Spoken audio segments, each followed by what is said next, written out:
Alright, so in this first chapter, what we're going to do is go over two pieces of concept art done by Cecil Kim. For those of you who don't know Cecil, he's the lead concept artist at Sony Santa Monica Studios, and over the years has created a ton of breathtaking concept pieces for the God of War series. In my role as lead environment artist at Sony Santa Monica, I've had the opportunity to work with Cecil very closely.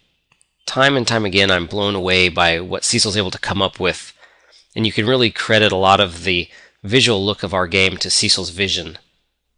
And what I want to show you in this DVD is the process where I take concept paintings that Cecil's done for me and use them to create a game environment. And in the process, I hope to show you a lot of Maya's modeling tools and functionality, and in general, just show you how I like to work. So with that being said, let's go ahead and dig into this piece of concept a little bit. The first thing I like to do when I get a new piece is to kind of go through and highlight things that stand out. For example, this little light here, also this row of containers. These are the kind of things that right now my eye is being drawn towards. You know, this little screen down here. Also this archway in the back. You know, I'm kind of highlighting things that I feel are the big shapes, the interesting parts, as well as little details. Because since this is for a game, we kind of have a limited number of resources. What I mean by that is we can't build everything that he's drawn here. We just need to find the big shapes and the interesting parts so we can get his idea across. Another thing that's important to note is that this piece here is really just a beauty shot. It doesn't give us a whole lot of detail. For that, we go to more of a black and white elevation sketch. You can see in this piece there's a lot more detail. In fact, Cecil's highlighted the size of the player in relation to the building. And then with that, I can start planning out some of the heights that I'm going to build some of this stuff. And also call out elements that I think are interesting. And bringing up the original beauty piece, you can see we have some common elements. For example, this light here. We see that in a couple places on the elevation sketch. Also this row of canisters.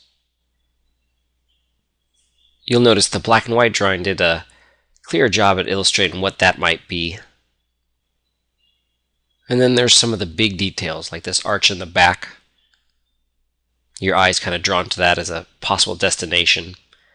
And then looking at the elevation drawing, Cecil did a great job at kind of solidifying what that might be. An important thing to bring up is that even though we have this, black and white detailed drawing, there still is a lot of room for interpretation on my part. And that's what's really challenging and fun about building off a piece of concept. Kind of finding the things you think are interesting, and then taking them and putting your own style to it.